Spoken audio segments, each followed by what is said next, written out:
రెండు ఆరాధనలో ప్రవేశించమనుకు కొన్ని మాటలు చదువుకొని ప్రార్థించుకొని ధ్యానించుకొని ఆరాధనకు వెళ్ళిపోదాం. కొలొస్సీయులకు రాసిన పత్రిక 13వ నుంచి 23 వచనాలు మార్చి చదువుకుందాం. కొలొస్సీయులకు రాసిన పత్రిక 13 నుంచి 23 వరకు మార్చి చదువుకుందాం. ఆయన మనలను అంధకార సంబంధమైన అధికారాలను విడుదల చేసి తాను ప్రేమించిన తన కుమారుడు యొక్క రాజ్య నివాసులుగా చేసెను.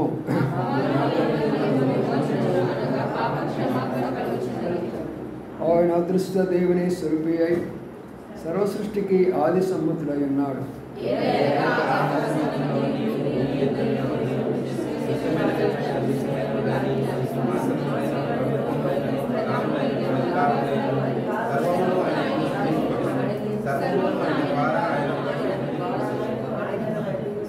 ఆయన అన్నిటికంటే ముందుగా ఉన్నవాడు. ఆయన సమస్తమునకు ఆధారపడుతుంది.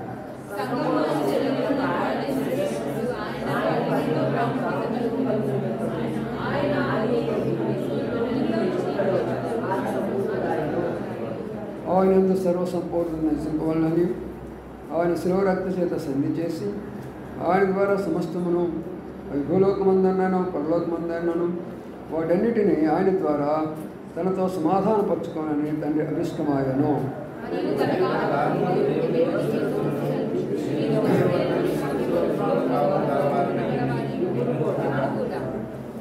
తన సన్నిధిని పరిశుద్ధులుగాను నిర్దోషులుగాను నిరపరాధులుగా నిలబెట్టుటకు ఆయన మాంసయుక్తమైన దేహమందు మరణం వల్ల ఇప్పుడు మిమ్మల్ని సమాధానపరచను.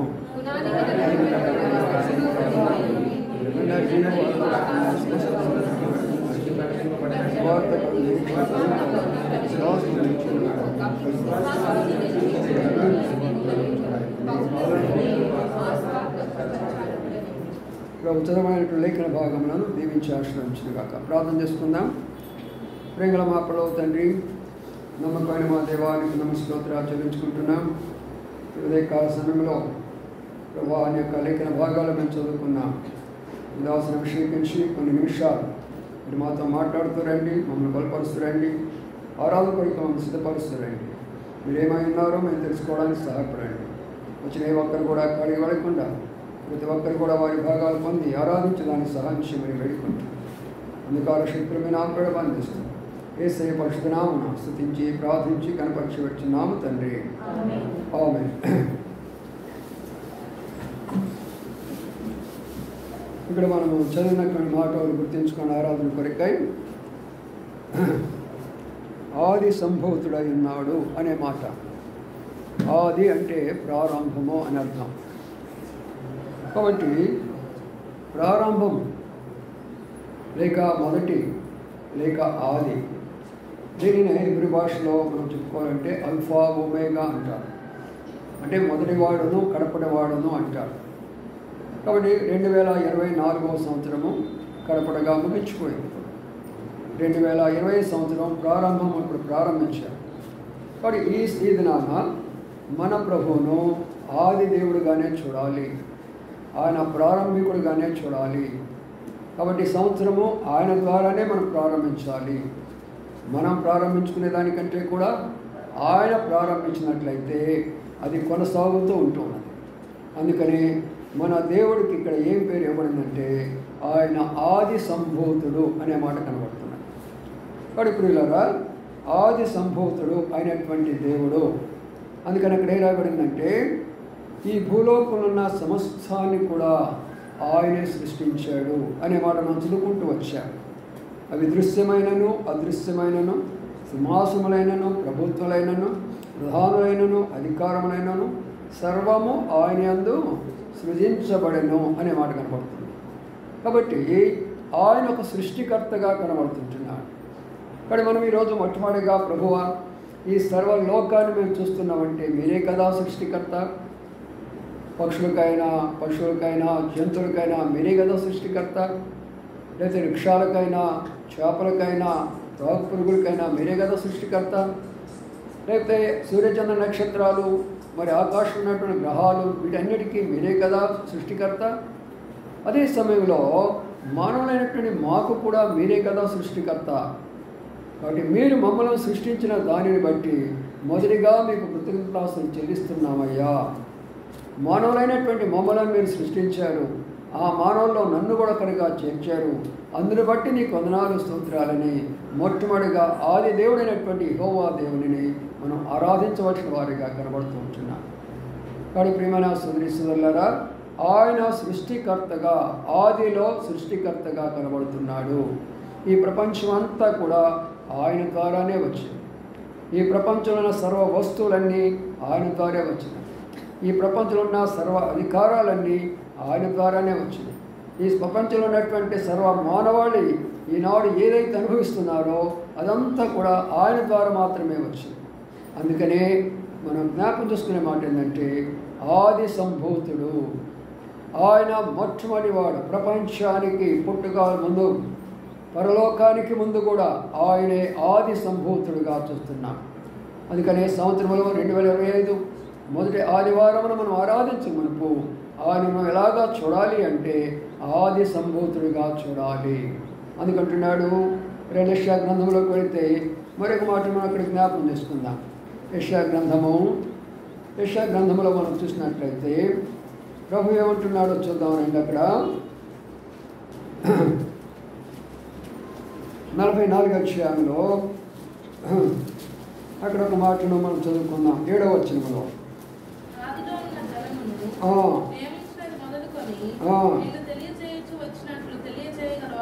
చూసేటప్పుడు పైన ఉన్న మాట ఏంటంటే, నేను మొదటి వాడను కడపటి వాడను, నేను తప్ప ఏ దేవుడును లేడు.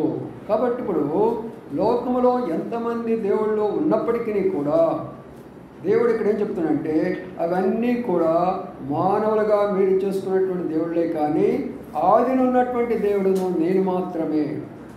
నా ద్వారానే సర్వము వచ్చేస్తున్నాయి మీకు, నాలో నుండే సర్వం మీకు వచ్చేస్తున్నది.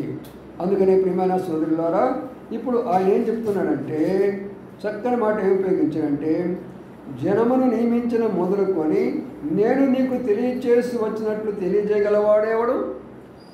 కానీ రెండవది మన దేవుని ఉన్న లక్ష్యం ఏంటంటే, తెలియచేసేటటువంటి వాడు, బోధించేటటువంటి వాడు.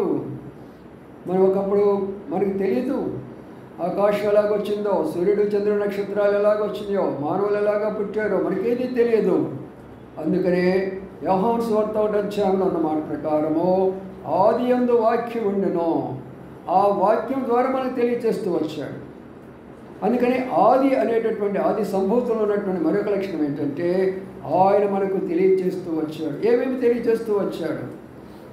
ఆ తెలివి తెలియచేసేదానికి మనకు యొక్క మంచి బుర్రనిచ్చాడు, లేక మనకు మంచి బ్రెయిన్ ఇచ్చాడు ఆయన. అందుకనే ఏది మంచా ఏది చెడ్డ, ఈ ఫలాందేంటి ఫలాందేంటి అని తెలుసుకోవడానికి కొరకైనటువంటి ఆ జ్ఞానాన్ని, ఆ వివేచనను ఆయన మనకు అనుగ్రహించాడు. ఒకవేళ శిరస్సులో కానీ ఆయన మెదడు కానీ పెట్టబోతే మనమందరం కూడా జంతువుల్లాగా ఉండిపోయేవాళ్ళమే. మనమందరం కూడా ఒక జీవం లేనటువంటి యొక్క వారిగా ఉండిపోయేవాళ్ళమేమో. కానీ మనకు ఆయన ఇచ్చినటువంటి గొప్పతనం ఏంటంటే, ఆయన మన యొక్క మరి మనసులలో ఏం పెట్టాడు అంటే, ఆయన ఇది మంచిది ఇది చెడ్డదని తెలుసుకోవడానికి తెలియచెప్తూ వచ్చాడు. కాబట్టి మనకు తెలియచెప్పేటటువంటి దేవుడు ఎవరున్నారు? తెలియచెప్పేటటువంటి దేవుడు ఎవరున్నారు మనకు? మరి ఆయన దేవుడై ఉన్నాడు. రెండవదిగా ఆయన మనకు తెలియచెప్పేటటువంటి దేవుడుగా ఉన్నాడు. ఏమిటో తెలియచెప్పడము? ఒక్కొక్కటి మనం చూస్తేనే మనకు అర్థమైపోతుంది. సూర్యుడా మాకు వెలుగునిస్తున్నాడు, చెట్లు మాకు గాలినిస్తుంటున్నాడు, అలాగనే మేఘాల మాకు వర్షం ఇస్తుంటున్నాడు, భూమి మాకు నివాస స్థలముగా ఉన్నది, అంతా మనకు ఆయన తెలియచేస్తుంటున్నాడు. అందుకని ఏమన్నాడు, ఆది మొదలుకొని నేను మీకు తెలియచేసిన రీతిగా ఎవరైనా ఎప్పుడైనా ఏ గ్రంథంలోనైనా మీరు చూడగలిగినారా? లేదు కదా. అందుకనే నా ప్రియమైన సోదరి సోదరా, ఈ రోజున ఈ సంవత్సరమున మొదటి రోజున అయ్యా నువ్వు ఆది సంభూతుడుగా, నీవు సృష్టికర్తగా, ఈ సమస్తము నీ ద్వారా జరిగిపోయినవా, కాబట్టి నన్ను కూడా ఆ సృష్టిలో ఒకటిగా వచ్చేవా, అందుకనే ప్రభువా నీకు వందనాలు స్తోత్రాలని ప్రభుని మనం స్తుతించి ఆరాధించవలసిన వారిగా కనబడుతుంటున్నా. మరో మాట జ్ఞాపకం చేసుకుందాం. చూడండి అదే యెషయా గ్రంథంలో కూడా యెషయా గ్రంథంలో ఉన్న మాటను మనం జ్ఞాపకం చేసుకుంటే ఆయన అక్కడ కూడా ఇదే మాట మనకు చెప్తూ ఉంటున్నాడు. ఏముందో చూద్దాము. యెషయా గ్రంథము 48 అధ్యాయం 16 వచ్చింది చదవండి సహోదరుడు. ఆది నుండి నేను రహస్యముగా మాట్లాడువాడను కాదు. అది పుట్టుకాలం మొదలుకొని నేను అక్కడ ఉన్నవాడను. ఇప్పుడు ప్రభువునకు యెహోవాయు ఆయన ఆత్మయు నన్ను పంపాడు. చూసారా ప్రియులారా, ఆది నుండి నేను రహస్యంగా మాట్లాడలేదు అంటే అర్థం ఏంటి? రహస్యముగా ఏమీ కూడా ఆయన మనకి దాచలేదు. ప్రతిదీ మనకు చెప్తూ వస్తుంటున్నాడు. ఇందులో దేవుడు అంటే ఏదో వాళ్ళలాగా మనం ఏదో గుళ్ళోకి వెళ్ళి కనబడడానికి ఇది చేస్తే అది చేస్తే ఈ దోషమో ఆ దోషం ఇది కాదు, అంత స్పష్టముగా చూపిస్తున్నాడు. మానవులారా, ఈ సృష్టి మీ కొరకే చేశాను, ఈ వృక్షాలు మీ కొరకే చేశాను, ఈ జంతువులు మీ కొరకే చేస్తూ వచ్చాను, ఈ భూమి మీరు నివాసం ఉండాలని చేస్తూ వచ్చాను, ఈ మేఘాలు మీకు వర్షం కావాలని నేను పంపిస్తూ వచ్చాను, ఆ సూర్యుడు మీకు ఎండ కావాలని పంపిస్తూ వస్తున్నాను, నక్షత్రాలు మీకు వెలిగివ్వాలని పంపిస్తూ వస్తున్నాను, అన్నిటినీ కూడా మీ కొరకే ఇచ్చాను. ఇంత స్పష్టముగా ఏ గ్రంథంలో కూడా లేదండి, ఏ గ్రంథంలో కూడా లేదు. అందుకనే ప్రభువా, ఇంత గొప్ప దేవుడివి నాకు ప్రత్యక్షమయ్యావా? నిజంగా ఈ బైబిల్ నేను ఈనాడు పట్టుకున్నాను, ఈ బైబిల్లో ఉన్నది నేను చెప్తున్నానంటే ఎంత ధన్యుడో అనుకొని నేనే ఫీల్ అవుతూ ఉంటాను. అనేకసార్లు అనేకులు లేదు ఈ ధన్యత. అంత గొప్ప దేవుడు, అంత గొప్ప సృష్టి మర్మాన్ని మన చేతుల్లో నుంచి దానిని గురించి ఇంత స్పష్టంగా మనతో మాట్లాడుతున్నాడు అంటే మనం ఎంత విధిగా ఒక్కసారి ఆలోచన చేసుకున్నాం. ఎంత అద్భుతమైన విషయం ఒకసారి ఆలోచన చేసుకుందాం. ఏది మీకు నేను మర్మం పట్టలేదే, ఏది నేను రహస్యంగా ఉంచలేదే, ప్రతిదీ కూడా మీరు స్పష్టంగా చూస్తున్నారే. ఇది ఎలాగో చూస్తున్నారో పరలోకం కూడా అలాగే చూస్తారు. ఇక్కడ మీరు ఎలాగ నివసించబోతున్నారో పరలోకం కూడా అలాగే నివసించబోతున్నారు. కాబట్టి ఇందులో దాచబడినటువంటిది ఏమి లేదే. కాబట్టి ఆది సంభూతుడు అంటే అర్థం అది. ఆది సంభూతుడు, సంవత్సరానికి ప్రారంభికుడు, నేనే మొదటి వాడను, నేనే కడపడి వాడను, నేనే అల్ఫయను, నేనే ఓమేగను, నేనే ఆదియను, నేనే అంతమును ఉన్నటువంటి ఒక రహస్యమును అక్కడ మనం చూస్తుంటున్నాం. కడుగుదై కాల సమయంలో ప్రభుని ఆరాధించమనుకో. ప్రభువా, ఇంత సృష్టి చేసినటువంటి దేవుడి నాకు ప్రత్యక్షం అయ్యావా? ఆ మాటలే నా దగ్గర రాకపోతే ఈరోజు నీ దగ్గరికి వచ్చేవాడిని కాదే. ఆ మాటలే నా దగ్గరికి నేను కానీ వినకపోతే నీ మందిరానికి వచ్చేవాడిని కాదే. ఆ మాటలే నా దగ్గర రాకపోతే నీ స్వరం వినడానికి నాకు అవకాశం ఉండేది కాదే. ఆ మాటలే నాకు కానీ నా దగ్గర రాకపోతే ఆ పరలోక భాగ్యాన్ని నేను పోగొట్టుకునేవాడిని. ఇంత గొప్ప ధన్యత నాకు ఇచ్చేవయ్యా నాయనా, నీకు వందనాలని ప్రభుని మనం స్తుతించాలి. అది ఆరాధన అంటే. అది ఆరాధన అంటే ఆయన ఏమై ఉన్నాడో తెలుసుకునేదే ఆరాధన అంటే. గడివే కాలం మనం అందరం కూడా ఆయన ఆరాధన చేయకముందు ఆయన ఏమై ఉన్నాడో అనేది మనం చూస్తూ వస్తున్నాం. మొదటిగా ఆయన ఒక సృష్టికర్తగా ఉంటూ వచ్చినాడు. రెండవదిగా ఆయన మనతో మాట్లాడుతూ ఏది రహస్యం చేయకుండా ప్రతిదీ కూడా మనకు స్పష్టంగా తెలియజేస్తూ వచ్చాడు. మూడో దాన్ని కూడా చూస్తామండి. మూడో దానిలో మనం ఇక్కడ గమనించినట్లయితే అక్కడ ఒక మాట కనబడుతుంది. ఆదిలో జరిగినటువంటి విషయం, ఆది కాండము. ఇక్కడ ఒక మాటను మనం గమనించినట్లయితే ఆది కాండములో ఆ యొక్క మాటను మనం చదువుకుందాం. ఆది కాండము 2 అధ్యాయం. ఆది కాండము 2 అధ్యాయంలో ఉన్న మాటను మనం ఇక్కడ చూసుకుందాం. 18 వచ్చినట్టున్నాడు, మరియు దేవుడైన యెహోవా నన్ను ఒంటరిగుంటుడా మంచిది కాదు, వారికి సాటి సహాయమును వారి కొరకు చేయుదును. ఆది యందు దేవుని యొక్క సంకల్ప ఒక కుటుంబ పక్షంగా ఈనాడు అనేక మంది భర్తలు భార్యలు కలిగి ఉన్నారు, అనేక మంది భార్యలు భర్తలు కలిగి ఉన్నారు, అనేక మంది భార్య భర్తలు బిడ్డలు కలిగి ఉన్నారు. దీని ఉన్నటువంటి రహస్యం ఏంటంటే ఆదిలోనే మొట్టమొదటి కుటుంబాన్ని ప్రభు భూలోకానికి ఇచ్చినాడు. మిగతా వాళ్ళందరి గురించి ఒక మాట రాయబడుతుంది. ఆదాము కుమారుడు ఆయన, అబ్రహాం కుమారుడు ఆయన, ఇస్సాకు కుమారుడు ఆయన, దావీదు కుమారుడు ఆయన అంటాడు. కానీ ఆదాము గురించి మాట్లాడినప్పుడు ఏమంటారు తెలిసిన? ఆదాము దేవుని కుమారుడు. ఆదాము దేవుని కుమారుడు. కాబట్టి మొట్టమొదటి మానవుడు భూమి మీదకి వచ్చాడు. ఆ మానవుని బట్టి మన వాళ్ళందరూ కూడా ఈరోజు మనుశాస్త్రము అన్నారు. ఆ శాస్త్రవేత్త వాళ్ళకి తెలిస్తే కదా చెప్తారే కానీ అందులో ఉన్న రహస్యాలు వాళ్ళు చెప్పరు. ఆ మానవుడు ఆయన మొట్టమొదటి మానవుడు ఉన్నప్పుడు కుటుంబ వ్యవస్థను మనకి ఇచ్చేశాడు. అనగా ఈ భూమి మీద మీరు ఎంత మంచిగా ఉండాలంటే, మీ భార్య భర్తలు ఎంత మంచిగా ఉండాలంటే, మీరెంత ప్రేమించుకోవాలంటే, మీరెంత ఆశీర్వదించబడాలంటే, మీరెంత సంతోషించాలంటే, మీరెంత సమాధానం ఉండాలంటే నా మహిమంతా కూడా మీకు ఇస్తున్నాను బిడ్డలని కుటుంబంగా చేసినటువంటి వాడు ఆదిలో ఆయన కుటుంబంగా చేశాడు. ఆదిలో సృష్టి చేశాడు. రెండవదిగా ఆదిలో ఏం చేశాడు? కుటుంబ వ్యవస్థను ఆయన చేస్తున్నాడు. నా ప్రియమైన సోదరి సోదరులారా, అయ్యా నా కుటుంబ వ్యవస్థను నువ్వు ఇచ్చావా? నాకు ఒక మంచి భార్యని ఇచ్చావా? ప్రభు నమ్ముకున్న భార్యని ఇచ్చావా? ప్రభు నమ్ముకున్న భర్తని ఇచ్చావా? ప్రభు నమ్ముకున్న బిడ్డని ఇచ్చావా? అయ్యా నీకు వందనాలు స్తోత్రాలని ప్రభుని మనం స్తుతించి ఆరాధించాలి. కాబట్టి పిల్లరా, రెండవదిగా మూడవదిగా మనం గమనిస్తే మన ఆదిలోనే మన కుటుంబ వ్యవస్థ ఆయన ప్రణాళికలో ఉన్నది కాబట్టి మనం ఈనాడు భార్య భర్తలుగా జీవించగలుగుతుంటున్నాం.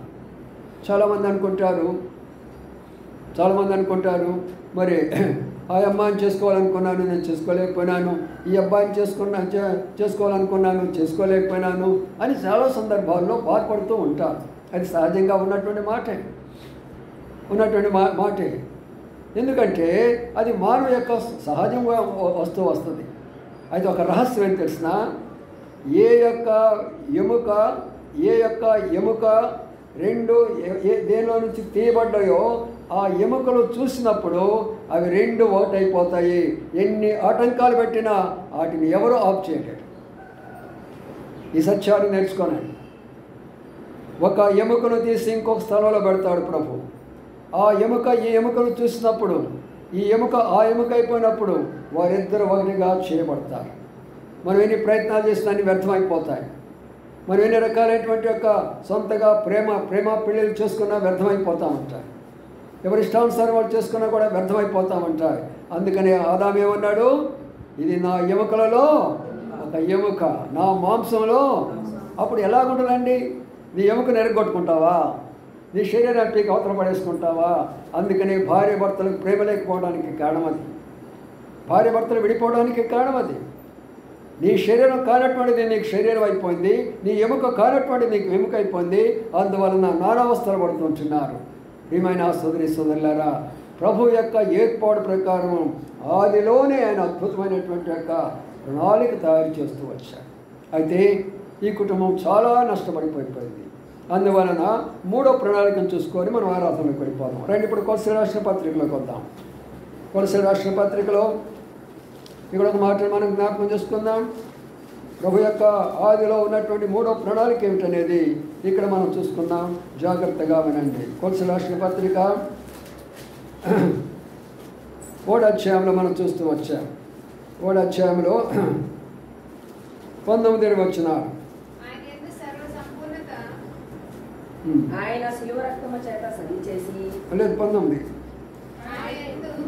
ఆయన యందు సర్వ సంపూర్ణత నివసింపవలనని ఆయన శిలువ రక్తం చేత సంధి చేసి ఆయన ద్వారా సమస్తమును అవి భూలోకమందున్నవను పరలోకమందున్నవను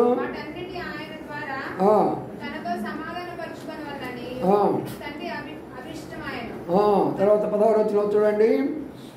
ఏలనగా ఆకాశమందున్నవి భూమి అందున్నయో దృశ్యమైన కానీ అదృశ్యము కానీ అది సింహాసనైనను ప్రభుత్వాలైనను ప్రధానులైనను అధికారములైనను సర్వమును ఆయనని సృజించబడును, సర్వమును ఆయన బట్టి సృజించబడును. చూడండి ప్రియులారు, ఇక్కడ ఆది సంభూతులు ఉన్నటువంటి రహస్యం చూడండి.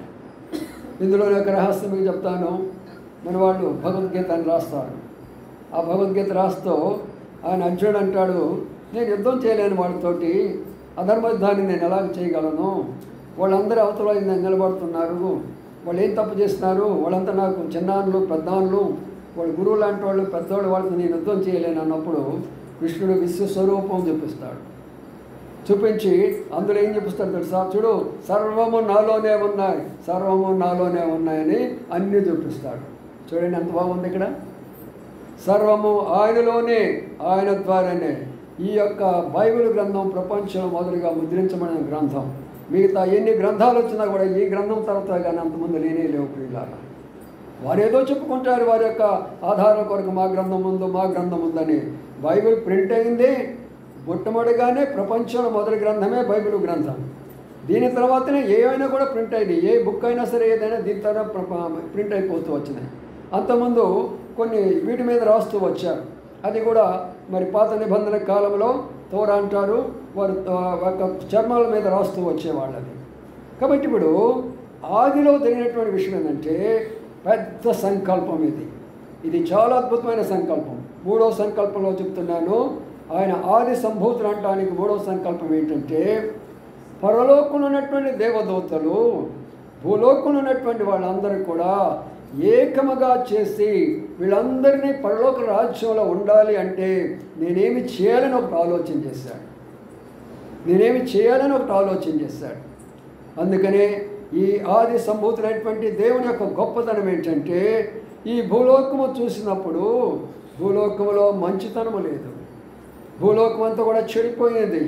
నా మహిమ వారికి ఇచ్చాను, నా స్వరూపం వాళ్ళకి ఇచ్చాను, నా యొక్క స్వరం వాళ్ళకి ఇచ్చాను, నా ఊపిరి వాళ్ళకి ఇచ్చాను, సమస్తం వాళ్ళకి ఇస్తే వాళ్ళు నన్ను దూరమైపోయినారు. అందుకని యెషయా గ్రంథములో ఆ విషయం చదువుతూ వచ్చాను. నన్ను విడిచేసేవారు మానవ స్వరూపాలను తయారు చేసుకొని వారికి వారు ఆరాధన చేసుకుంటున్నారు. అందుకనే భూలోకం అంతా చెడిపోయింది.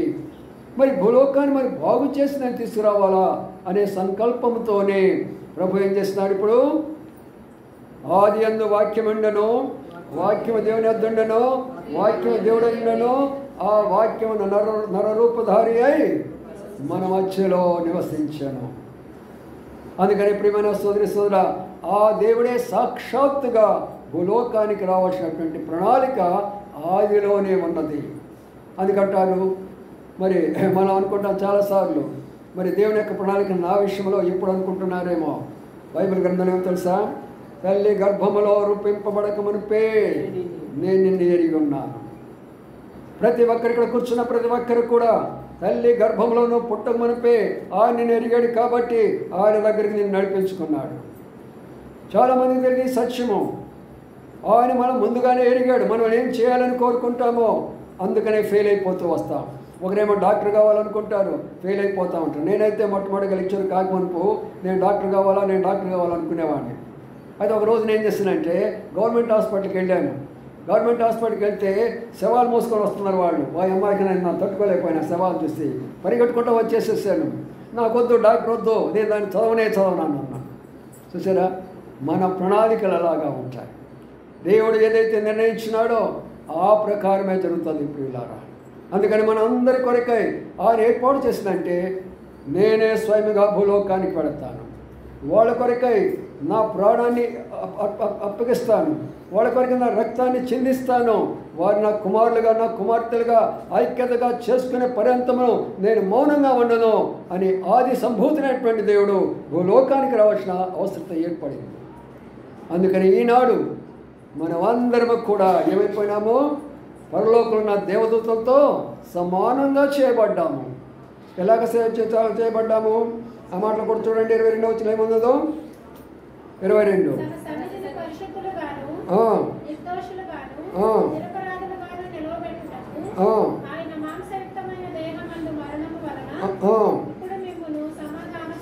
చూసారు. ఇక్కడ ఏమని చూస్తారా? ఆయన సన్నిధిని ఎట్లా నిలబడాలంటే మనము పరిశుద్ధులుగాను, ఇంకెట్లా నిర్దోషులుగాను, ఇంకెట్లా నిరపరాధులుగాను. మనం చేసిన అపరాధులు కదా, ఎన్ని అపరాధాలు చేస్తాము. మనం చేసిన అపవిత్ర కార్యాలు కదా, ఎన్ని అపవిత్రమైన కార్యాలు చేస్తాము. ఎన్ని దోషాలు మనలో ఉంటాయి. కానీ దేవుని యొక్క సంకల్పం చూసావా, అవన్నీ కూడా యేసుక్రీస్తు రక్తముల ద్వారా కప్పబడతాయి. అవన్నీ కూడా యేసు రక్తంలో కప్పబడినప్పుడు మనం పరిశుద్ధులుగా కనబడతాము. యేసు రక్తం ద్వారా కప్పబడినప్పుడు మనం నిర్దోషులంగా కనబడతాము. యేసు రక్తం ద్వారా కనబడినప్పుడు మనలో ఏ కళంకము కూడా లేని వారిగా కనబడుతున్నాము. అందుకని దేవుని యొక్క సంకల్పము అనాది కాల సంకల్పం చొప్పున ఆయన మనల్ని ఏం చేశాడంట? పరిశుద్ధులుగా చేశాడు, నీతిమంతులుగా చేశాడు. ఇప్పుడు మనలను భూలోకము ఉన్నాయి, పరలోకంలో ఉన్నవన్నీ సమాధానపరిచినాడట. దేవదూతలు అంటారంట, వాడు చాలా వ్యసనం కలిగిద్దంట దేవదూతలకి.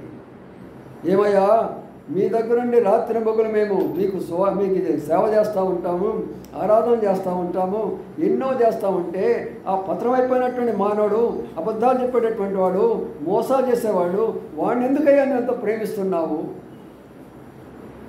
ప్రభు చెప్తాడంట, అతనిలో ఉన్నటువంటి జీవం నా జీవం, ఆ రూపము నా రూపము. కాబట్టి ఆ రూపము అయిన నేను, ఆ జీవం ఉన్నటువంటి నేను, నా బిడ్డను నేను ఎలా పోగొట్టుకుంటాను దేవదూతలారా? అందుకొరికే ప్రియులారా, ఆ సంకల్ప ప్రకారం మనలందరం కూడా ఏం చేశారు? ఈనాడు రక్తంలో కడిగినాడు. కాబట్టి మూడవదిగా ఆయన సృష్టికర్తగా చూస్తూ వచ్చాము. ఆయన ఆదిలో మనకు బోధించేవాడిగా, ఏది దాచిపెట్టకుండా, రహస్యం అనేది లేకుండా అన్ని మనకు బయలుపరిచేవాడిగా చూస్తూ వచ్చాము. ఇప్పుడు మూడవ విషయంలో మనం గమనించినట్లయితే ఆయన మనలను రక్షించినటువంటి రక్షణకర్తగా ఉన్నాడు. అందుకని మన ప్రభుని ఆరాధించాలా. ప్రభువా, సృష్టికర్త అయిన దేవా, నన్ను రక్షించడం కొరకై రక్షణకర్త అయిపోయి నన్ను దేవదూతలతో సమానంగా చేసినావా? ఎక్కడో పుట్టాను నేను, ఏదో గ్రామంలో పుట్టాను, నాకు చదువు లేదు, సంధ్య లేదు, లేకపోతే నాకు ఇంకేమి లేదు ఈ లోకంలో, అయినా కూడా నన్ను దేవదూతలతో సమానం చేయాలనుకున్నావా? ఆ మహిమను నాకివ్వాలనుకున్నావా? ఆ శక్తిని నాకివ్వాలనుకున్నావా? వారితో నన్ను సమానం చేయాలనుకున్నావా?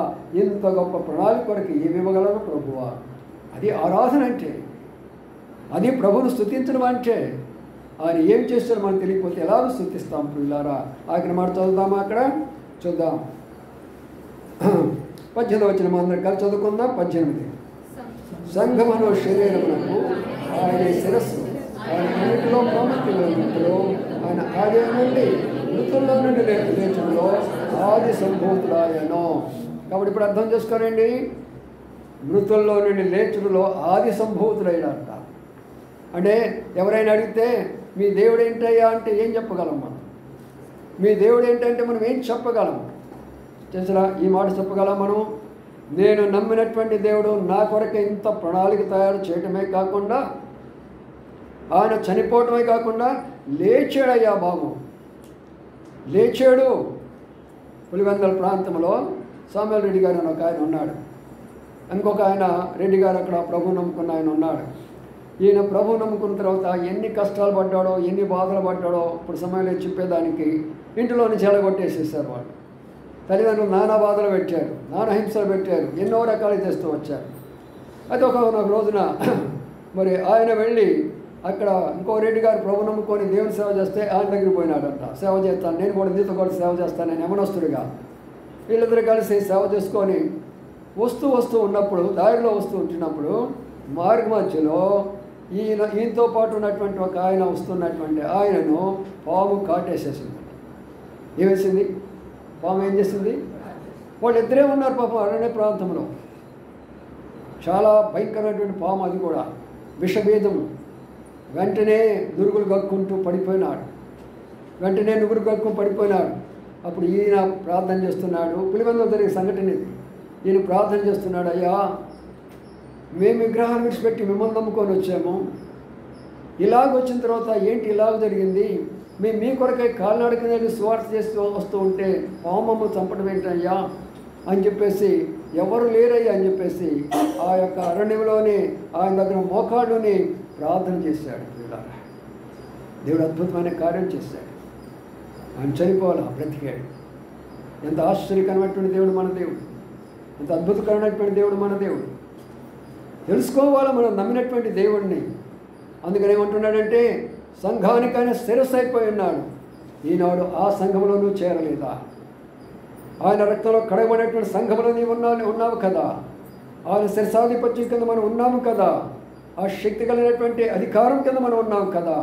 అందుకనే మనం ఈరోజు ఏం చేయబోతున్నామంటే ప్రభువుని ఆరాధించబోతున్నాము. ఎందుకు ఆరాధించాలా? ఆరాధన అంటే ఏమిటి? ఇంత వివరంగా మీరు వింటూ వచ్చారు. కాబట్టి ఆది సంభూతులైనటువంటి ఆయన, ఈ సర్వ సృష్టికి ఆధారభూతులైనటువంటి ఆయన. రెండవదిగా ఆ సృష్టిని సృజించడమే కాదు, దాని గురించి తెలుసుకోవడానికి మనకిచ్చిన తెలివితేటలు కూడా ఆయనవే. లేదా మనం సూర్యుని ఎలాగ ఉపయోగించుకుంటున్నాం, చంద్రుని ఎలాగ ఉపయోగించుకుంటున్నాం, భూమిని ఎలాగ ఉపయోగించుకుంటాం, ఆయన కానీ ఇవ్వకపోతే ఇవన్నీ ఉపయోగించుకునే వాళ్ళం కాదు. కాబట్టి ఆయన మనకు తెలియచేసినటువంటి ఆయన అంతటితో ఊరుకోలేదు. ఆయన మనమందరూ కూడా ఒంటరిగా ఉండకూడదని కుటుంబాలుగా చేసి ఆ కుటుంబాలకు ఒకరికొకరు తోడుగా ఉండి ఒకరినొకరు సంతోషము ఒకరికొకరు సమాధానం కలిగి ఉండాలనే ఉద్దేశంతో అలాగ చేసినటువంటి ఆయన, ఆది సంభూతులైనటువంటి ఆయన అంతటితో ఊరుకోలేదు. ఈ కుటుంబాలన్నీ కూడా దేవుని నుండి తప్పిపోయినప్పుడు, ఏమీ లేని పరిస్థితిలో ఉన్నప్పుడు ప్రభువు ఒక్కసారిగా వాళ్ళ కొరకు ఆయన ప్రాణాన్ని అర్పించడానికి వచ్చి ఆది సంభూతుడిగా వచ్చి ఈ లోకములో చనిపోయి సమాధి చేయబడి తిరిగి లేచాడు. నీవు నమ్మిన దేవుడు, నేను నమ్మిన దేవుడు చనిపోయి సమాధిలో పెట్టబడినటువంటి దేవుడు కాదు, జీవితంలో లేచినటువంటి దేవుడు మనం నమ్మేము. అందుకనే ఎవరైనా అడిగితే, అరే నన్ను ఈ లోకంలో ఒక రకంగా ఈ రకంగా నువ్వు చూస్తావేమో, ఒకనొక రోజు వస్తుంది పరలోక దేవదూతల మహిమ నాకుంటుంది, పరలోక దేవదూతల శక్తి నాకుంటుంది, వారి యొక్క తేజస్సుని పొందబోతున్నాను, ఆ రాజ్యానికి నేను వెళ్ళబోతున్నాను. అది అర్థం చేసుకో, నువ్వు కూడా మారు మనసు పొందని చెప్పు అది ఇతరులకి. కాబట్టి ఏదో నేను పోతున్నాను, ఎవరి దగ్గర నువ్వు పోతున్నావు, ఎలాంటి దేవుని ఆరాధించడానికి పోతున్నావు? జీవంగల దేవుడా, చనిపోయినటువంటి దేవుడా, చనిపోయి తిరిగి లేచినటువంటి దేవుడా, అపవిత్రమైన దేవుడా, పరిశుద్ధుడైనటువంటి దేవుడా? అందుకనే ఆది సంభూతుడైనటువంటి ఆయన చివరిగా ప్రకటన గ్రంథంలో అంటాడు, నేనే ఆదియో అంతమును, అల్ఫయో ఓమేగను, మొదటివాడును కడపడివాడును, త్వరగా రాబోతున్నాను అంటున్నాడు. మన కొరకే రాబోతుంటున్నాడు. ఇక్కడ ప్రియమైన సోదరి సోదరులారా, ఇట్టి అనుభవం కలిగినటువంటి మనమందరం కూడా ప్రభువును స్తుతించి ఆరాధించుకుందాము కాక. రెండు ఆరాధనలకు పాల్పొందుదాము. అందరూ కూడా మోకాళ్ళ మీదకి రండి. మన ప్రభు మనలను ఈ మొదటి ఆదివారమున, అందుకని ఆదివారం అని పేరు పెట్టబడుతూ వచ్చింది. ఇది ప్రారంభ దినము, మొదటి ఆదివారము, సంవత్సరంలో మొదటి ఆదివారం, ప్రభును స్తుతించవలసినటువంటి ఆదివారం, ప్రభును ఘనపరచవలసినటువంటి ఆదివారం. అందుకు ఆయనే మనకు ఆది సంభూతుడిగా ప్రత్యక్షమయ్యాడు.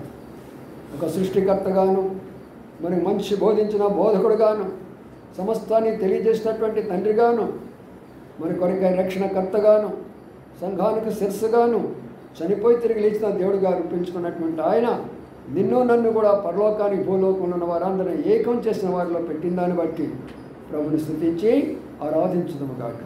ఇక్కడ ఆరాధన సమయాన్ని జ్ఞాపకం చేసుకోరండి. వాక్యానుసారంగా వాక్యం ఉన్న వారు ఆరాధిస్తురండి, సాధ్యమంత క్లుప్తంగా ఆరాధిస్తురండి, ఇతరులకు అవకాశం ఇస్తురండి. ప్రతి ఒక్కరు కూడా ఆరాధించవలసినటువంటి విషయమే. కాబట్టి మీరు కొంచెము తగ్గించుకుంటే, ఇతరులకు మీరు అవకాశం ఇస్తే దానికి నువ్వు ప్రతిఫలం పొందుతావు.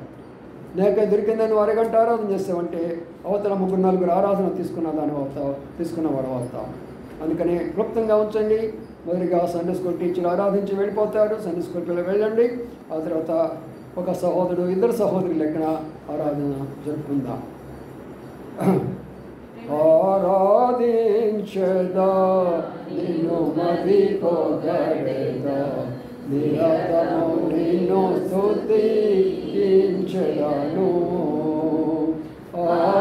ఆరాధించదా నిన్ను మది పొగడెదా, నిరతము నిన్ను స్తుతించెదను. ఆరాధించండి.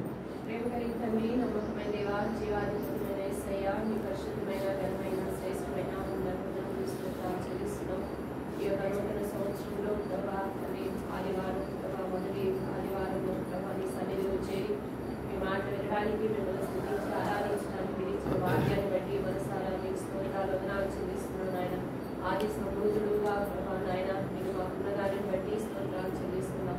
సమస్త సృష్టికి కర్తమయ్యే మీరు సమస్తమును సృష్టించి ప్రభా అందులో ఆ సృష్టిలో నన్ను కూడా ప్రభా మీరు కలుగజేసిన దాన్ని బట్టి మనసారా మిమ్మల్ని కీర్తించి కనబరుస్తున్నాను. నాయన మీరు కలుగజేసిన సృష్టిని చూసే జ్ఞానాన్ని నాకు అనుగ్రహించినందుకై వందనాలు చెల్లిస్తున్నాను. ఆది కుటుంబాలు ఎలాగ తప్పిపోతూ వచ్చిందో నేను ప్రభా తండ్రి నాయన మీకు దూరంగాను ప్రభా లోకంలో ప్రభా పవిత్రంగాను ప్రభా తండ్రి నాయన నడుచుకుంటున్నాను. నన్ను ప్రభా మీరు దృష్టించి ప్రభా మరి నాయన నన్ను పరిశుద్ధురాలుగాను ప్రభా నిర్దోషంగాను నన్ను ప్రభా నాయన మరి జీవితం చేయాలని ప్రభా మీ అభిష్టమైన దానిని బట్టి స్తుతిస్తున్నాను. ప్రభా మీ కుమారుని ప్రభా ఆ కల్వరి శిలువలో ఆ మరణం ద్వారా ప్రభా రక్తం ద్వారా శిలువతో సన్ని చేసి ప్రభా నాయన తండ్రితో సమాధాన పరిచారు. అంతేకాదయ్యా శిరస్సు అనేటువంటి ఆ యొక్క సంఘములోనికి నన్ను చేర్చుటకై మీరు ఆ మరణంలోనే ప్రభా సమాధిలోనే లేరు కానీ మరణం నుండి లేచడంలో ప్రభా నాయన మీరు ఆది సంబుద్ధుడుగా ఉన్న దాన్ని బట్టి మనసారా స్తుతిస్తూ కీర్తిస్తున్నాను. మీరు చేర్చిన సంఘములో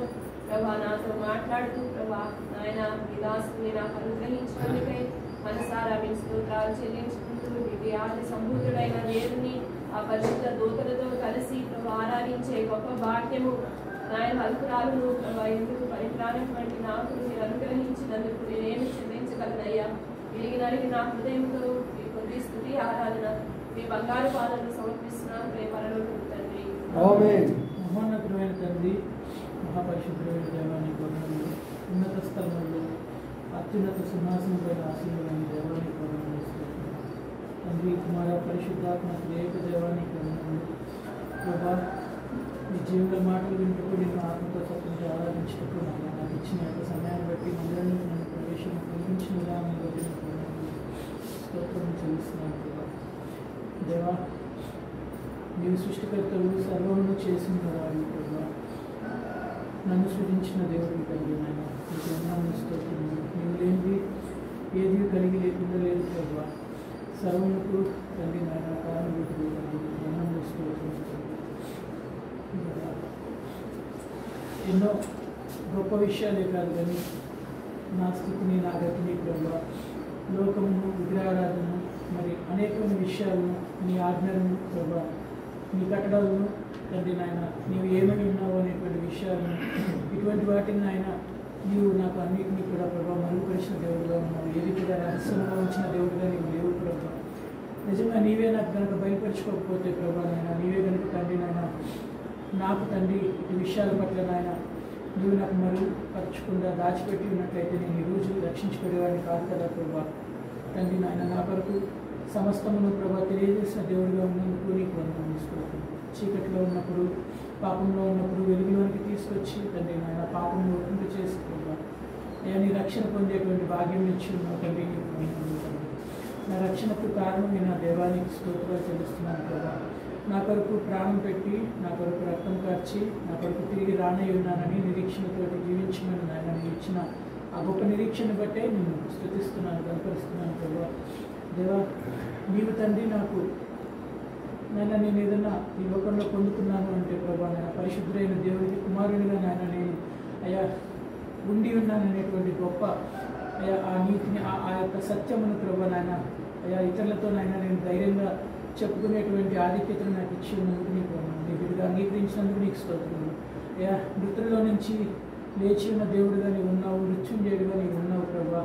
నా కొరకు నాయన నేను నశించుకోకుండా నా స్థానంలో నీవు ఉండి ప్రభా నాయన నా కొరకు తిరిగి లేచిన దేవుడిగా ఉండి ఆయన నన్ను కూడా లేపే దేవుడిగా నీవు ఉండబోతున్నందుకు ఎత్తబడి గుంపులో నాకు కూడా తండ్రి ఉంటాను అనేటువంటి ఆ ఆశ నిరీక్షణ నా ఇచ్చినందుకు నీకు వందనాలు చెల్లిస్తూ నా పక్షాన చేసిన ప్రతి కార్యాలు మీరు ఉపకారాన్ని బట్టి చేసిన వాటిని బట్టి ప్రభా చేబో అద్భుత ఆశ్చర్యకారి మహస్కార్యాలను బట్టి నాయన నేను స్తుతిస్తూ గణపరుస్తూ నీ పరిశుద్ధ నామానికి సమస్తమైన మహిమ ఘనత కీర్తి ప్రభావాలు ఆరోపిస్తూ ఆయన నేను అంతగానో తగ్గించుకుంటూ యేసయ్య అతి పరిశుద్ధమైన నామంలో ఈ కొద్ది మాటలు స్తుతి ఆరాధన నీకే అర్పించి ఆరాధిస్తున్నాను. పలుకుతుంది. పరిశుద్ధుడా, ప్రేమ కలిగిన